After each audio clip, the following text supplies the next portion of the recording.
Eu quero convidar para você pegar a sua oferta, pegar o seu dízimo e nós separarmos esse valor. Separe esse valor, coloque no envelope, coloque dentro da sua Bíblia, coloque aí dentro, guardadinho, e a hora que a gente estiver reunido junto, você pode trazer, ou então uma segunda opção, uma segunda facilidade, você pode entrar em contato com a nossa tesoureira, você pode entrar em contato com a Mari, você pode mandar um WhatsApp para ela vai estar falando com você, e daí você pode passar diretamente para a nossa tesoureira e nós estaremos recebendo aqui na igreja. Então você que pegou a sua oferta, você que separou o seu dízimo, vamos orar nesse instante, vamos orar realmente porque você está colocando esse valor, esse dinheiro na presença do Senhor, nós estamos colocando, vamos orar por isso daí, vamos orar clamando realmente o cuidado do Senhor, Deus sustentando as nossas vidas todos os dias, constantemente, vamos louvar a Deus realmente com atitude de ação de graças nesse instante, em nome de Jesus. Pai, nós te louvamos, nós te agradecemos, porque é o Senhor que tem nos mantido, é o Senhor que tem nos sustentado, é o Senhor que tem dado, ó Pai, sobre as nossas vidas, é o Senhor, ó Pai. E aqui na Tua presença nós reconhecemos esse cuidado, nós reconhecemos a Tua presença, nós reconhecemos que o Senhor tem suprido toda e qualquer necessidade nossa e muito além das nossas necessidades. E aqui na Tua presença, Pai, nós te agradecemos, nós te louvamos, trazendo, ó Pai, separando, colocando, ó Pai, nesse instante, a nossa oferta, Deus, e o nosso dízimo na Tua presença, pois é para o Senhor e para a Sua obra, em nome de Jesus. Amém. Amém. Amém. Quero convidar você a abrir comigo a sua Bíblia, lá no Evangelho segundo Mateus, capítulo 1. Evangelho segundo Mateus, capítulo 1.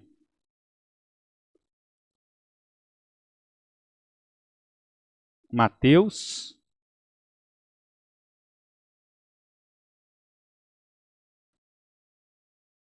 capítulo 1. Nós vamos começar uma leitura agora, a partir do dia de hoje, em Mateus.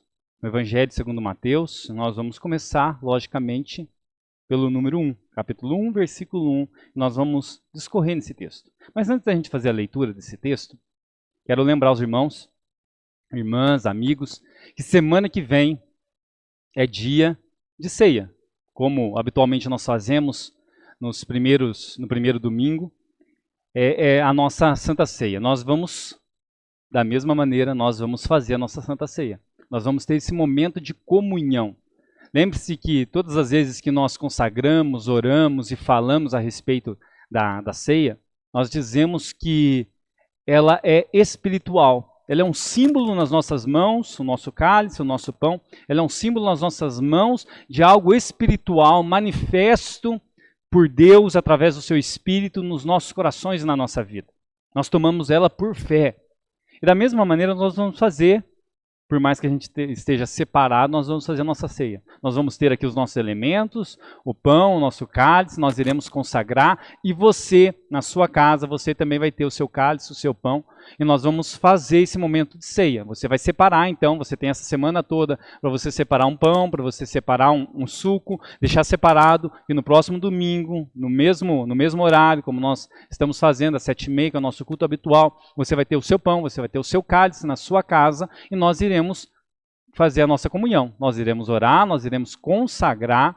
Você, com a sua família, você vai orar, você vai consagrar junto comigo e você vai tomar junto com a sua casa, junto com a sua família. Né? Se você tiver mais pessoas reunidas com você, você vai tomar junto com essas pessoas. Então você já separe, você já arrume já esse pão, esse cálice, e na próxima semana nós iremos fazer a nossa ceia. Por mais que seja online, o nosso culto está acontecendo, a gente não vai deixar de comungar, a gente não vai deixar de estar junto, a gente não vai deixar de participar do corpo de Cristo, porque por mais que a gente esteja separado, é uma atmosfera e uma ação espiritual pela fé. Eu e você somos chamados pela fé, realmente de partilharmos desse corpo espiritual de Cristo para a minha vida e para a sua vida. Mateus capítulo 1, a partir do versículo 1. Vamos orar? Vamos orar nesse instante, clamando para que Deus possa trazer vida a essa palavra, vida ao meu coração, ao seu coração, em nome de Jesus. Pai, nos colocamos aqui na Tua presença e diante da Tua presença, Senhor, nós queremos permanecer, Deus.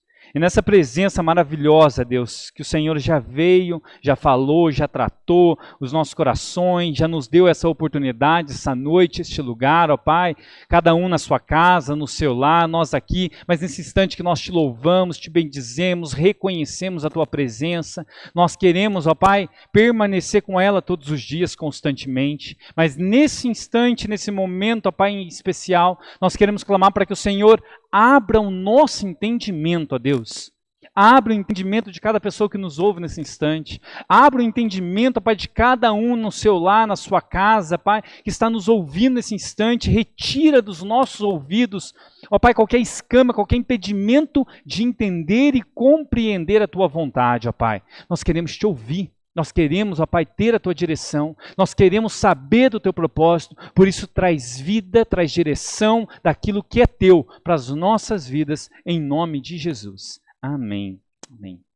Mateus capítulo 1, a partir do versículo 1, nós vamos ler em duas partes esse capítulo 1. E a primeira parte nós vamos ler do versículo 1 até o versículo 17, no primeiro momento.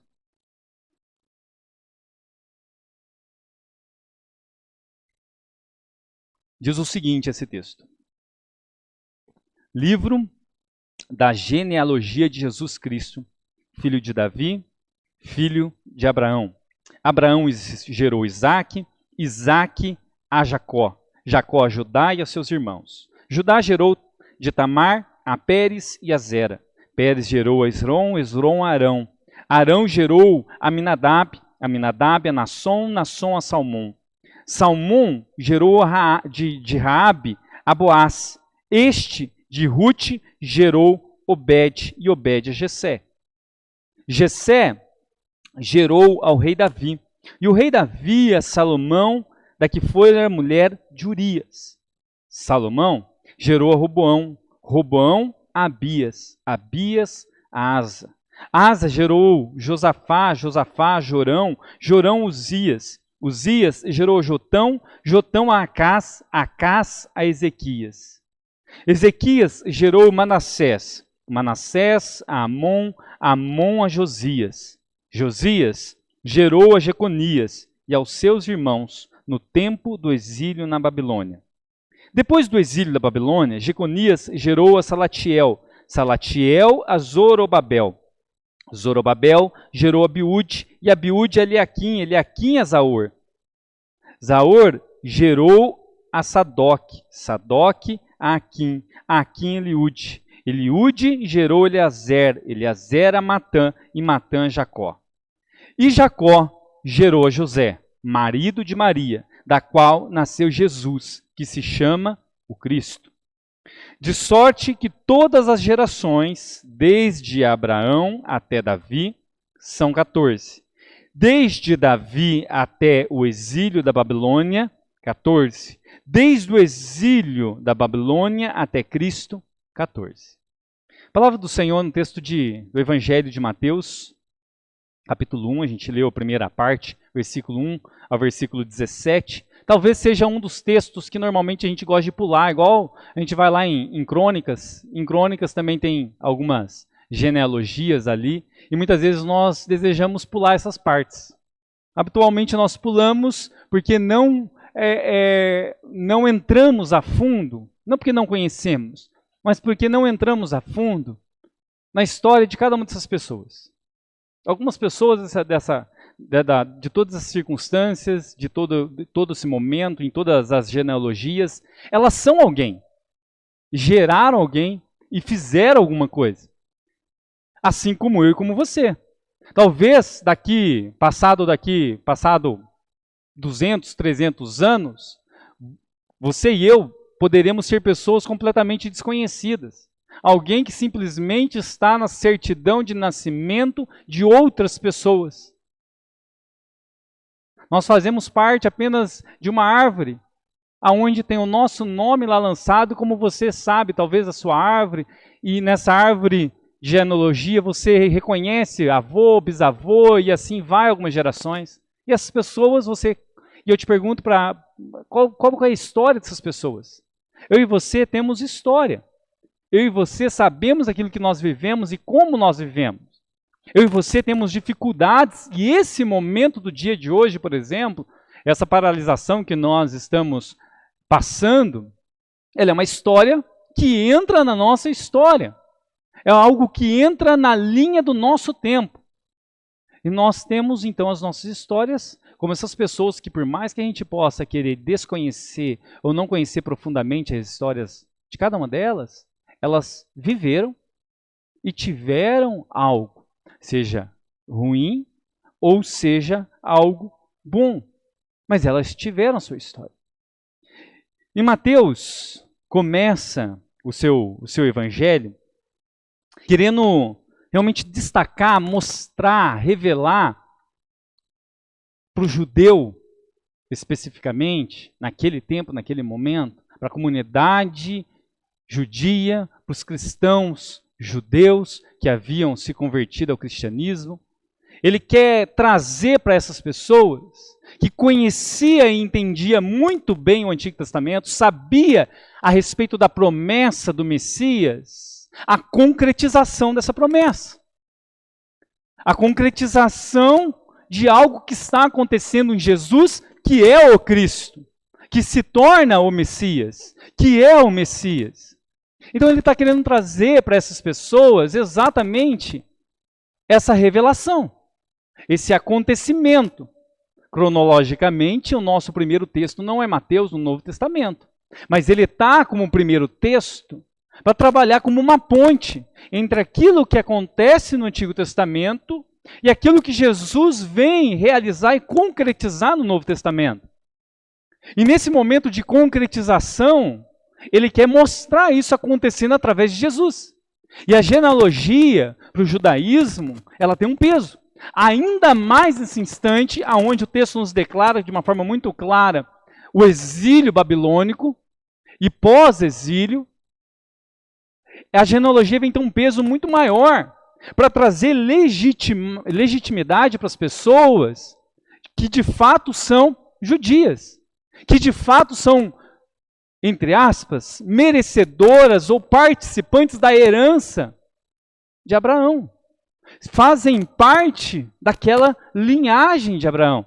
Fazem parte do povo chamado por Deus. Então a genealogia veio com algo mais forte, mais pesado, nesse tempo de exílio, onde as pessoas estavam se perdendo, as famílias estavam se perdendo, então você precisava solidificar aquilo ali, da onde você veio, que família que você é, se você é participante dessa herança, se você pode ter parte nessa herança, se de fato você é um judeu. Ou seja, você tomava e assumia os direitos e os deveres de um judeu. E é exatamente nesse ambiente que Mateus inicia o seu texto. Trazendo exatamente, ele começa o versículo 1, falando a respeito da genealogia de Jesus Cristo, filho de Davi, filho de Abraão. Ou seja, estou afirmando quem ele é.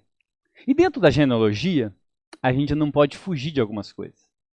A gente não pode fugir de algumas circunstâncias. A gente não pode fugir de uma realidade que nós temos dentro da genealogia. Tem um filme que fala e que trabalha exatamente dentro lá do filme, no contexto do filme, ele traz um pouquinho dessa questão da genealogia e que a gente não pode querer se esquecer da nossa genealogia. E por pior que ela seja. Lá dentro desse filme, que se chama Conselheiro Amoroso, ele encontra uma mulher e ele está fletando aquela moça e ele leva aquela moça para um mural na cidade. Ele leva aquela moça para um mural naquela cidade, aonde tinha os pioneiros daquela cidade. Os pioneiros. E ele leva ela lá querendo mostrar que a família dela estava entre os pioneiros. Entre os pioneiros. Só que quando ela vê o nome de um tio dela, não me lembro exatamente a pessoa, um avô dela, naquele mural, ela fica desesperada. E ela chora e ela sai correndo. Aquele rapaz, que é o Will Smith, naquele filme, ele acreditava que a profissão daquele homem pioneiro era açougueiro, porque era o nome que tinha lá entre parentes, açougueiro. Mas ele era açougueiro porque ele era criminoso. Ele era alguém que matava outras pessoas. Ele era contratado para matar. Ele não sabia disso. Aquela moça, quando deu de cara, lembrando daquela pessoa, antepassado dela, ela se chocou com a sua história. E ela saiu completamente transtornada ali daquele lugar. E muitas vezes nós queremos fazer algo parecido com aquela moça. Nós não conseguimos lidar. Nós não conseguimos lidar com aquilo que veio antes de nós. Não conseguimos lidar nem com a nossa própria vida, porque fazemos parte dessa genealogia. Nós não conseguimos lidar com aquilo que nós somos. E você e eu não podemos esquecer aquilo que nós somos. Seja as nossas dores, as nossas tristezas, os nossos traumas, os nossos problemas. Todos nós temos. E a nossa vontade, muitas vezes na nossa vida, é literalmente fazer como aquela moça desse filme, fugir. Fugir daquela circunstância. Fugir daquele lugar. Não enfrentar mais uma vez o teu passado. Por quê? Porque o teu passado ainda te atormenta. Mas eu e você não podemos tratar o nosso passado dessa maneira. Seja um passado pessoal ou um passado dos nossos antepassados. Por mais que tenham e houveram problemas. Nesse texto, Mateus ele trabalha chamando essas pessoas. Mateus ele traz pessoas com qualidades, pessoas com lideranças fortes, pessoas que foram os maiores dentro da sua nação, como Davi, como Abraão. Ele traz pessoas que de fato fizeram um diferencial naquilo que elas foram. Mas essas pessoas, apesar de liderança, apesar de chamado, apesar de qualidades, eram pessoas que tinham defeitos, pessoas que tinham cobiças que levam ao pecado e por muitas vezes levaram elas ao pecado, e pessoas com as suas desgraças, com as suas mazelas, com os seus traumas. Ele poderia, Mateus, ter deixado de lado isso. Muito bem, ele poderia ter esquecido. Tem 4 pessoas que ele destaca nesse texto que ele não precisava ter colocado nesse texto. São 4 pessoas que supostamente, se retirássemos do texto, nós continuaríamos a ler o texto da mesma maneira. Da mesma maneira. Porque elas não são um referencial, supostamente, desse texto. Como muitas vezes nós queremos fazer isso na nossa vida. Nós queremos esquecer passado, nós queremos esquecer dores, nós queremos esquecer problemas, nós queremos apagar como se não estivesse. E isso não é possível, nem para mim, nem para você. Nós precisamos enfrentar isso. E só quando enfrentamos isso, é que existe uma possibilidade de mudança, de cura, de transformação nas nossas vidas. Só quando a gente expõe. Não é à toa que a Bíblia nos diz para a gente confessar os nossos pecados.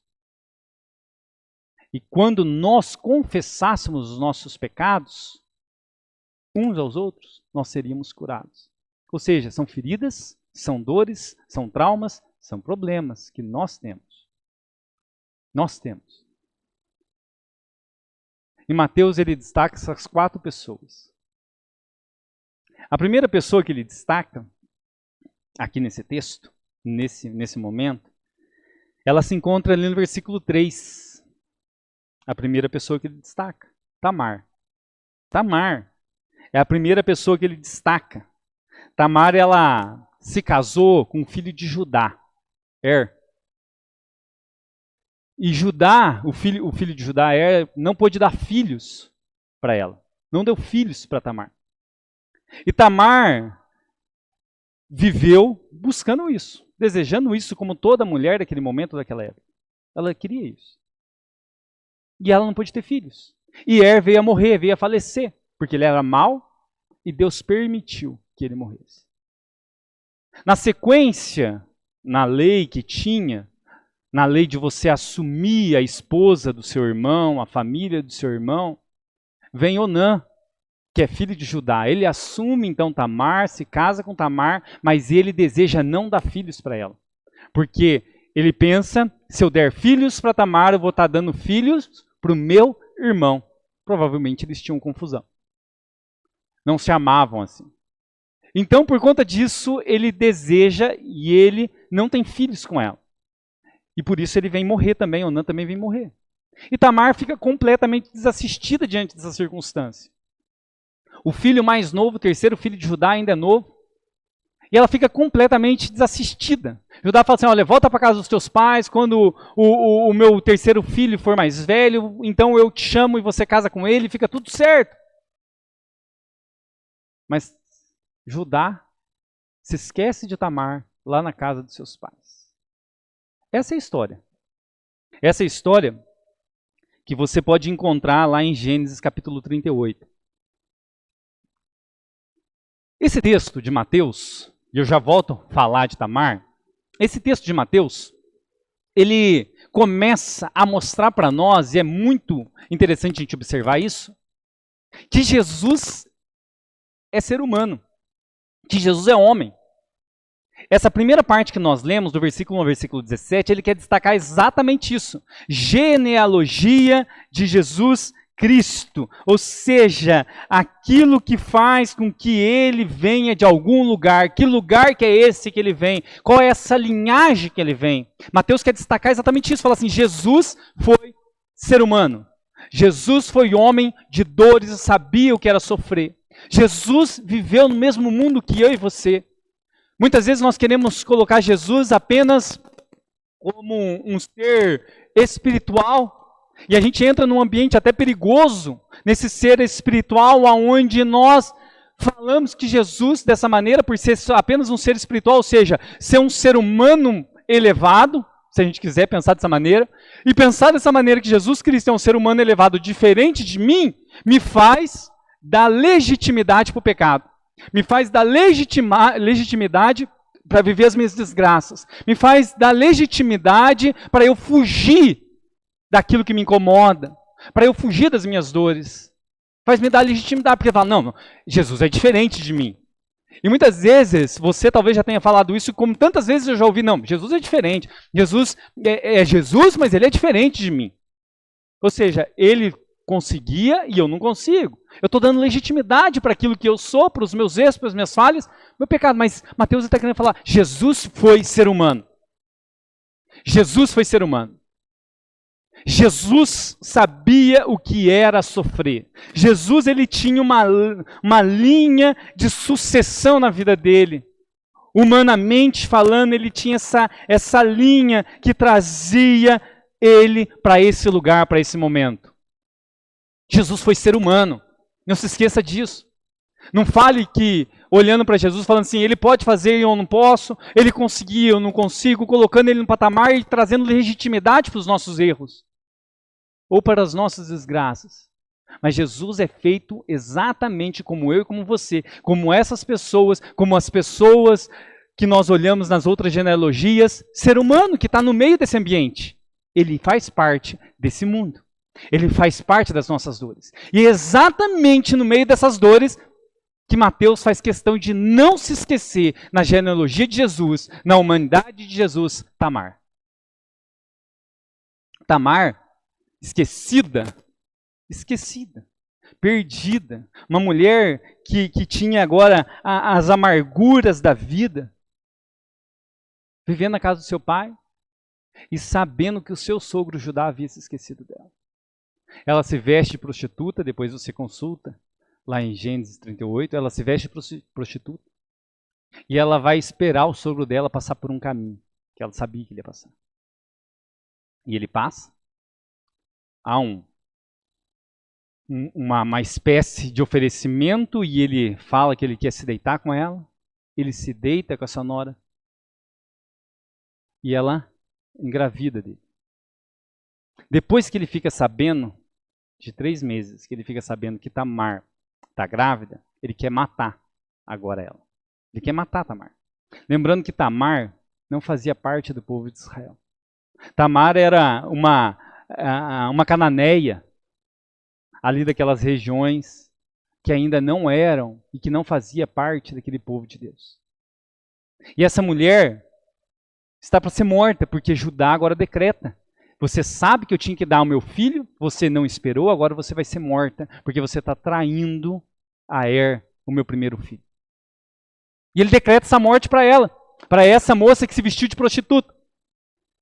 Mas ela, de uma forma ardilosa, prova que foi ele, porque ela fica com alguns pertences dele, prova que foi ele quem havia se deitado com ela. E depois disso ele assume então os filhos, 2 filhos, nascem gêmeos, ele assume seus filhos e não mata a Tamar. Tamar tem uma vida completamente desgraçada, perdendo seu primeiro marido, o seu segundo marido não quer dar filhos para ela, e ela se coloca em circunstância, em situação de prostituta. É essa prostituta que está na linhagem de Jesus. Talvez se a gente tivesse alguém assim na nossa linhagem, nós queríamos esquecer o mais rápido possível. Mas Mateus fala, é essa pessoa que está na linhagem de Jesus. É Tamar, esquecida, perdida, amarga, que engravida do seu sogro, se disfarça de prostituta. É essa mulher que faz parte da genealogia de Jesus. Ou seja, Jesus entra, de alguma maneira, na linhagem, na história de Tamar para ser restauradora. De alguma maneira e profeticamente, Jesus faz diferença na vida dessa mulher. De alguma maneira, aquilo que ela gerou vem ser semente naquilo que Jesus vai ser. Por mais que a vida dela fosse e foi desgraçada até aquele momento, Jesus é o restaurador daquela vida. Ele se torna um reparador daquele lugar, o reparador daquela mulher, daquela moça Tamar, e ele muda, de alguma maneira, a história da vida daquela mulher. Porque filho de peixe não é peixinho. Essa é a primeira mulher. A segunda mulher, e o texto nos fala exatamente disso, a segunda mulher que o texto nos dá é Raabe. Lá no versículo 5, Salmão gerou de Raabe a Obed. É a segunda mulher. E Raabe, eu quero te lembrar que era uma prostituta lá da cidade de Jericó. Lembre-se. Essa mulher que era prostituta na cidade de Jericó, você encontra a história dela lá em Josué capítulo 2 e capítulo 6. E você vai ver que ela foi salva pelo povo israelita. E ela também não fazia parte do povo de Israel. É mais uma que não faz parte da linhagem, ou seja, da pureza daqueles que são judeus. É mais uma mulher e prostituta. É mais uma que tem a sua vida completamente desgraçada. E a gente pode pensar, por que ela foi para a prostituição? Porque era uma vida fácil? Talvez você já tenha ouvido falar isso muitas vezes. E se usava esse bordão, mulher de vida fácil. Não sei por qual motivo. Exatamente onde a gente pode encaixar a vida fácil. Não existe vida fácil para aquele ou para aquela que se prostitui. Existe uma vida completamente desgraçada e sem amor. Existe uma vida difícil e pesada. A gente muitas vezes quer dizer de vida fácil porque ganha dinheiro e uma quantia de dinheiro suficiente e boa. Se é vida fácil, por que todos não fazem? Por que todos não vivem? Então não é tão fácil.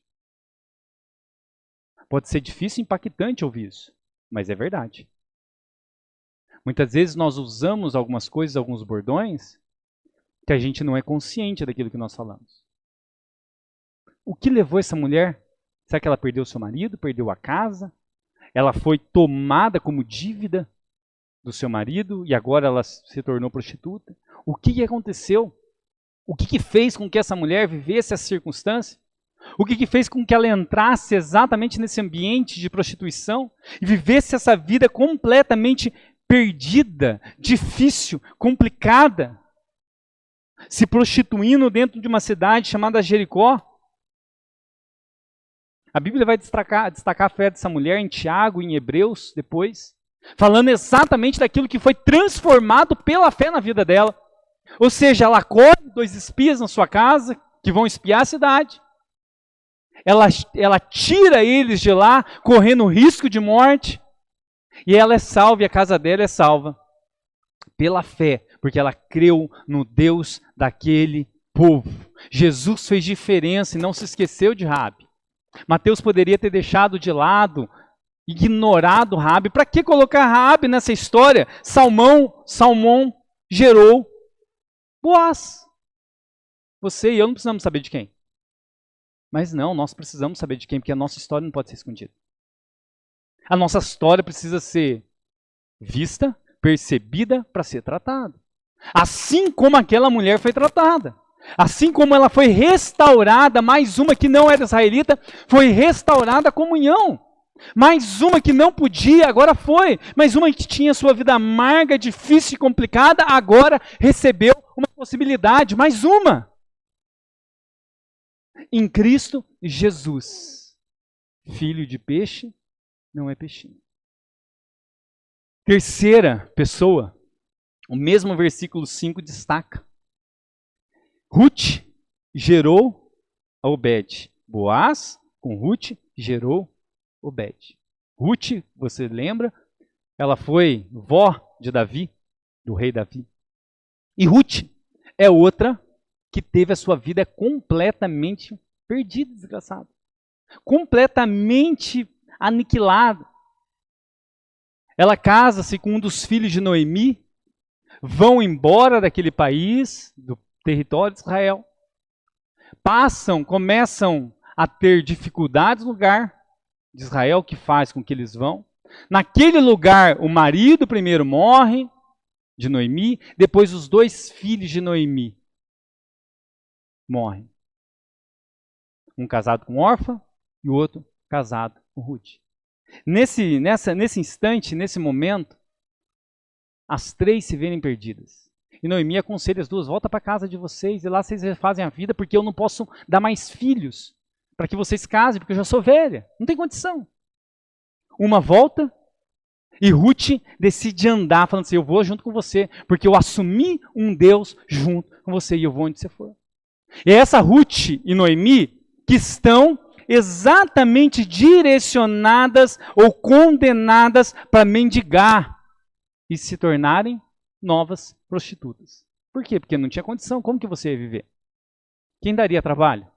Quem daria condições? Estão em terra estrangeira, a caminho de Israel, vai saber que circunstâncias são essas. Tinham tudo para se tornar prostitutas. Na necessidade, no momento e naquilo que precisava. Essas são as 2. E nós poderíamos esconder mais uma, que não faz parte daquelas que são de Israel.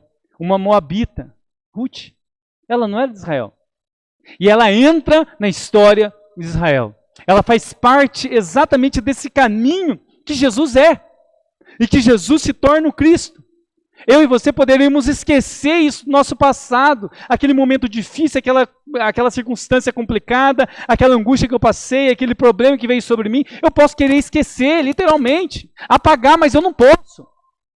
Em Cristo, eu preciso mostrar, preciso trazer e eu preciso curar. Eu preciso mostrar que de fato Cristo entra na minha vida e transforma a minha história, seja a minha passada ou seja dos meus antepassados. Jesus, ele quebra exatamente um ciclo aonde a desgraça viveria naquele ambiente com Ruth e Noemi. Jesus entra naquela história de forma profética, entra naquela história através daquele que é Boaz, resgatador de Ruth, e muda a história daquela mulher e muda a história da sua sogra de Noemi. Cristo Jesus entra naquela história. E poderíamos dizer que ela estava exatamente fadada ao fracasso na vida. Mas entra alguém que resgata. Entra a presença de Deus agindo e resgatando e honrando a vida e a posição de Ruth na história. E tem uma quarta pessoa, uma quarta mulher, E são apenas essas 4 que o texto nos destaca. A quarta mulher se encontra ali no versículo 6. Jessé gerou o rei Davi. O rei Davi a Salomão, da que fora mulher de Urias. Ou seja, o texto nos fala de quem? De Betseba. O texto nos fala dessa mulher. E essa mulher, por mais que ela tivesse um marido, ela se prostituiu. E você pode olhar exatamente esse texto lá em 2 Samuel, capítulo 11 e 12. Ela se prostitui com o rei Davi. Era prostituição. Ela não estava assumindo a fidelidade de estar casado com Urias. Ela vai se deitar com o rei Davi. Ela assume uma postura de prostituição e de prostituta. Mais uma prostituta para a história de Jesus.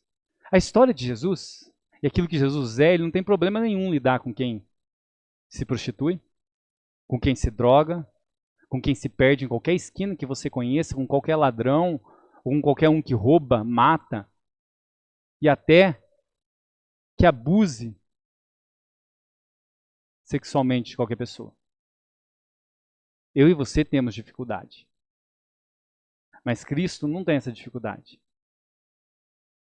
E entra exatamente uma pessoa e mais uma pessoa, a Betseba, para contar e mostrar exatamente aquilo que Cristo precisa fazer na minha vida e na sua vida, na nossa história. Quando nós olhamos para a genealogia de Jesus, coisas são desenterradas. Nós estamos falando de 4 mulheres que Mateus faz questão de destacar. Essas 4 mulheres destacadas por Mateus, elas não estão à toa aqui. Poderíamos falar essa genealogia sem colocar essas 4 mulheres. Mas se elas estão aí, é para mostrar exatamente que Jesus faz diferença na história dessas mulheres que não são povo meu. Que estão perdidas literalmente na vida, na perspectiva de vida, porque a vida e a perspectiva de vida de uma mulher naquele tempo, naquela época, naqueles momentos, era ter uma família e ela pudesse gerar filhos dentro de uma casa. Filhos. E essas mulheres, elas perdem os seus maridos. Todas elas perdem os seus maridos. As 4 perdem os seus maridos. Perdem as suas esperanças. Perdem os seus filhos. Porque a Betseba não tinha filho. A Ruth não tinha filho. Tamar e Raabe. Elas tinham uma vida completamente destroçadas pelos problemas, sejam sociais, impostos, colocados, carga e sobrecarga, angústia, tristeza, fardos, dificuldades, dores, tristezas, que faziam parte do coração dela. E talvez elas olhassem para os dias da vida dela, enquanto elas se prostituíam nas circunstâncias que cada uma delas viveram, ou pelo menos estavam para experimentar. Talvez elas olhassem para aquilo e pensassem assim, o que vai ser da minha vida daqui 1 ano? O que vai ser da minha vida? E talvez elas não conseguissem enxergar daqui 5 anos. Talvez elas não conseguissem encontrar alento para os dias, para aquilo que elas eram, para aquilo que elas viviam. Talvez elas olhassem para aquilo e falassem, por que Deus fez isso com a minha vida? Por que Deus fez isso com a minha história? Por que Deus agiu dessa maneira? Por que Deus matou os meus maridos? Por que Deus matou as pessoas que poderiam me sustentar? Por que Deus trouxe desgraça na minha terra? Por que Deus não me deixou herança através dos meus maridos e dos meus filhos? Por que Deus não fez nada disso? Por que Deus não agiu na minha história, não mudou, não me deu um alento? Por que Deus não veio? E muitas vezes nós queremos exatamente colocar sobre Deus toda a responsabilidade, o que Gálatas nos diz, Paulo diz em Gálatas, desse mundo tenebroso, do que Paulo fala em Efésios, desse mundo que é mau, os dias que são maus. Ou seja, nós vivemos nisso, nós vivemos nesses dias complicados. Nós vivemos nas angústias, sejam das doenças, dos problemas, dos vírus, como nós estamos agora. Nós vivemos nisso, faz parte desse mundo. Depois que nós caímos do pecado, as dores dessa vida fizeram parte. Sejam as dores de parto, as dores de trabalhar, as dores das doenças, fizeram parte das nossas vidas. Isso faz parte da nossa vida, por quê? Porque somos pecadores. E na origem do pecado se gerou tudo isso que nós sofremos hoje. E muitas vezes nós queremos apagar aquilo que nos fez sofrer, o que nos faz sofrer, talvez. Sejam coisas que talvez ainda estão latentes na nossa mente, talvez não estejam ao nosso redor, não estejam fora de nós, mas dentro de nós grita desesperado a cada instante.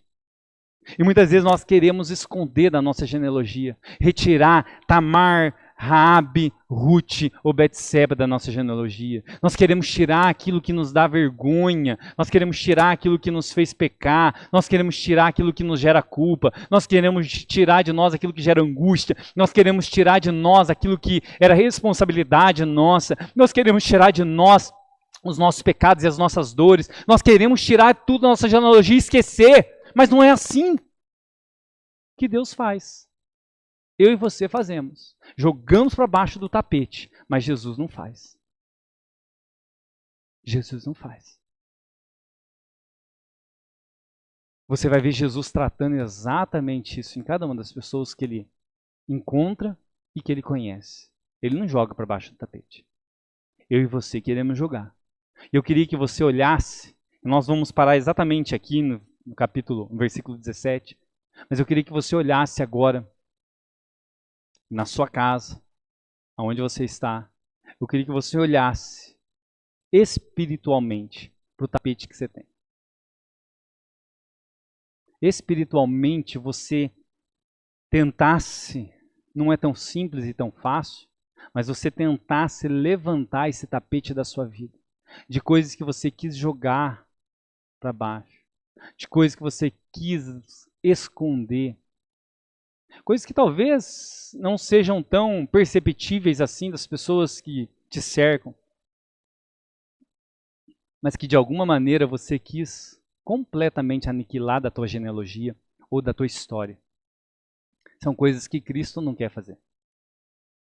Cristo quer perdoar, curar, restaurar, transformar, libertar, trazer vista aos cegos, mudar, dar nova história, novo caminho, consolo, paz. Em nenhum instante você vê Cristo jogando para baixo do tapete. O pecado ou o problema, a dificuldade, nossa, ela precisa ser confessada, precisa ser mostrada, revelada, com responsabilidade, claro, para ser tratada. E muitas vezes nós não queremos fazer parte dessa genealogia onde trata as nossas dores e nós revelamos as nossas prostituições. Nós preferimos fazer uma genealogia onde tudo corra bem, aonde sejam só pessoas bem-sucedidas, aonde a gente só fale daquilo que Abraão acertou, aonde a gente só fale do reino de Davi, daquilo que ele expandiu, aonde nós só trazemos coisas que de fato agiram de benefício nessa humanidade. E a gente tem vergonha de expor a nós mesmos. A gente tem vergonha de expor as nossas crises. A gente tem vergonha de expor os nossos problemas. Nós temos vergonha de expor as nossas angústias. Nós temos vergonha de expor as nossas crises, medos mais profundos da nossa alma, que a gente fica lançando para baixo desse tapete. E a nossa vida com Cristo, ela vai sendo construída. Ela vai sendo construída, mas sobre um solo que não está adequado. Ela pode ser linda, maravilhosa, estrondosa, impactar as outras pessoas. Como Jesus fala, que muitos chegarão no último dia diante dele, falando assim, em teu nome nós fizemos isso, em teu nome nós fizemos aquilo, em teu nome... Jesus fala assim, não conheço vocês. E eles construíram um grande edifício na presença de Deus. Eles construíram um grande edifício diante dos homens. Eles foram vistos, deram bom testemunho. Mas alguma coisa não estava bem arrumada nesse edifício que eles construíram. E no instante difícil apareceu. Eu e você precisamos trazer as Tamares, as Raabes, as Rutes, as Betsebas para a nossa vida. Nós precisamos colocar, escrever essas pessoas e falar: Jesus entrou na minha história e me curou disso. Jesus entrou na minha história e transformou isso. Jesus entrou na minha história e fez essa mudança. Jesus entrou na minha história e deu esse rumo. Jesus entrou na minha história e Ele não apagou. Ele sarou a minha memória. Jesus não apaga a memória, Jesus sara. Jesus sara. A memória é sua, a minha memória precisa ser sarada. Nós precisamos ser curados. E a gente precisa ter a responsabilidade de escrever a nossa genealogia, a nossa história, a nossa vida, e não ter vergonha e querer fazer fugas daquilo que nos expõe, daquilo que nos dá medo, daquilo que gera angústia. Você não precisa permanecer nesse caminho. Você não precisa permanecer com essas angústias. Você não precisa permanecer com essas dores latentes e gritantes na sua vida. Você não precisa permanecer dessa maneira. Permita que o Senhor seja aquele que restaure a sua vida. Permita que Ele, de fato, transforme o seu dia e mude o curso da sua vida. Porque Jesus foi humano. Jesus fez parte da humanidade. Jesus foi carne, Jesus foi osso e sabia o que era sofrer. Ele sabia o que era padecer. Ele sabia o que era ser tentado e permanecer. Ele sabia o que era cada uma dessas coisas. E por isso Mateus não esconde, falando assim: Jesus é perfeitinho, maravilhoso e não tem ninguém ruim atrás. Tem muita gente ruim, com seus problemas, com as suas dívidas, com as suas grosserias, com os seus pecados, que foram curados, sarados, perdoados e transformados pelo Senhor. Que eu e você possamos entender isso. Essa verdade que não é meramente física, mas ela é espiritual. É uma ação do Espírito, curando, restaurando a minha vida e a sua vida. Quero orar por você nesse instante. Não consigo olhar para você nesse momento e não consigo nem saber o que você está pensando. Eu não sei aquilo que te causou dor e principalmente que causa dor, aquilo que está debaixo do tapete. E talvez você se incomode, mas e muito agora, de falar exatamente isso para você levantar o tapete e trazer isso à tona. Talvez te gere muita angústia. Mas a angústia do Espírito é para trazer cura. É para trazer cura. Não sei o que passa no teu coração. Mas eu sei que Deus, Ele vê, Ele sabe, e Ele não quer que você permaneça se escondendo. Ele não quer que você permaneça deixando debaixo do tapete. Sem que de fato você e eu sejamos curados disso. Não é apagar das nossas memórias, mas é curar das nossas feridas. Já não doa mais. Já seja uma cicatriz ligada pelo bálsamo de Gileade. Que de fato Jesus realmente possa fazer diferença na minha vida e na sua vida. E a gente pare de esconder quem na verdade nós somos. E a gente permita colocar na nossa história mesmo os pontos ruins, mas que Cristo entrou e mudou a nossa história. Por mais que você tenha vergonha de expor nesse instante, quero orar por você. E eu quero clamar para que você tenha coragem de buscar a cura disso. Clamar para que você tenha coragem de encontrar restauração para isso. Coragem de enfrentar, encarar isso na tua vida. Vamos orar? Pai, em nome de Jesus. Tua palavra é sempre séria. Tua palavra sempre é profunda. E a tua palavra que nesse momento, nessa noite, é realmente para restaurar as nossas almas, curar as nossas memórias, transformar as nossas vidas e nos dar um caminho vivo e excelente, Deus. É para que a gente não fique preso e nem envergonhado de escrever nomes de Tamares da nossa vida. Envergonhado de escrever nomes, ó Deus, de prostituições que nós tivemos, mas que o Senhor nos perdoou e nos restaurou. Pai, vem transformar cada vida que nos ouve nesse instante. Vem gerar coragem, que cada homem, que cada mulher realmente receba e tenha coragem, ó Deus, de trazer, Senhor, essa Tamar, essa Raabe, essa Ruth, essa Betseba, Senhor, para fora, de não esconder mais debaixo do tapete, de não tampar o sol, ó Deus, com a peneira, de não achar, Deus, que é limitado nisso e que não pode ser diferente. Pai, nós negamos, em nome de Jesus, qualquer declaração de Satanás, qualquer acusação de Satanás, nós negamos em nome de Jesus tudo aquilo que Satanás queira acusar nesses corações, tudo aquilo que Satanás queira cobrar nesses corações, tudo aquilo que Satanás queira falar para esquecer esse assunto, esquecer essa circunstância, não trazer memória, tudo aquilo que Satanás queira cobrar, pesar, angustiar, Senhor, essa vida, em nome de Jesus. Nós negamos aqui, Deus, na Tua presença. Nós não aceitamos a acusação de Satanás, mas nós aceitamos, Deus, o Teu perdão.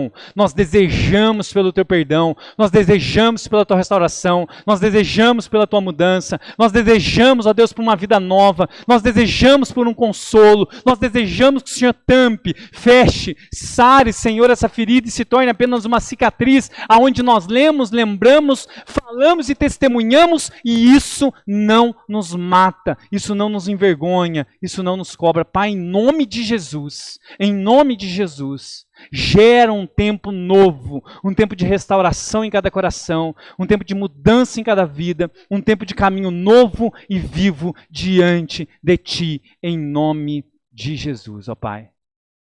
Amém, amém, amém.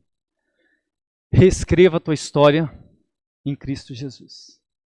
Reescreva a tua história em Cristo Jesus. Por mais que você saiba, a nossa história pode ser reescrita como foi reescrita de Tamar, de Raabe, como foi escrita de Ruth e de Betseba. Elas foram reescritas e elas fizeram diferença. Por mais que num tempo elas tiveram suas vidas destruídas, foram reescritas e saradas pelo bálsamo de Israel. Que você permita Jesus sarar e mudar a tua história. Amém? Vamos encerrar esse instante. Em nome de Jesus, orando, agradecidos a Deus por esse tempo. Lembrando você que quinta-feira nós estaremos aqui às 8 horas. Quinta-feira o nosso culto é às 8 horas e nós estaremos aqui novamente, fazendo às 8 horas o nosso culto. E domingo que vem, 7h30 da noite, fazendo ceia, separa o seu pão, separa o seu suco na sua casa e nós iremos orar, consagrar e nós iremos participar espiritualmente desse instante pela fé. Então, semana que vem, no próximo domingo, o nosso culto de Santa Ceia. Que você faça isso, nós vamos fazer aqui, nós vamos partilhar desse momento em nome de Jesus. Amém? Vamos orar encerrando esse instante. Pai, nós te agradecemos por essa noite, por esse momento. Que em nome de Jesus o Senhor realmente nos conduza com sabedoria nesses dias, como povo do Senhor, como filhos chamados à luz, que o Senhor nos conduza realmente para termos palavras, Senhor, de alívio para as pessoas que nos cercam, que sejamos homens que impactam essa sociedade, que sejamos mulheres que transformem esse mundo. Pai, que em nome de Jesus a gente não seja como todos desse mundo, ó Pai, vivendo sobre o mundo tenebroso, mas que a gente gere saúde emocional, Pai, nessas pessoas. Saúde emocional nesse mundo doentio. Saúde que venha do Teu Espírito Santo, que tenhamos palavra e palavra de vida eterna, que tenhamos ação e ação do Teu Espírito nas nossas vidas. Queremos ser a Tua luz, o Teu sal, aonde nós estivermos, ó Pai, em nome de Jesus, ó Deus, que nós oramos. Receba a bênção do Senhor nesse instante, que a maravilhosa graça, que o maravilhoso amor e a consolação do Deus Pai, Deus Filho e Deus Espírito Santo esteja sobre a sua vida, sobre a sua casa, a sua família e permaneça sobre você hoje e sempre. Deus te abençoe, em nome de Jesus.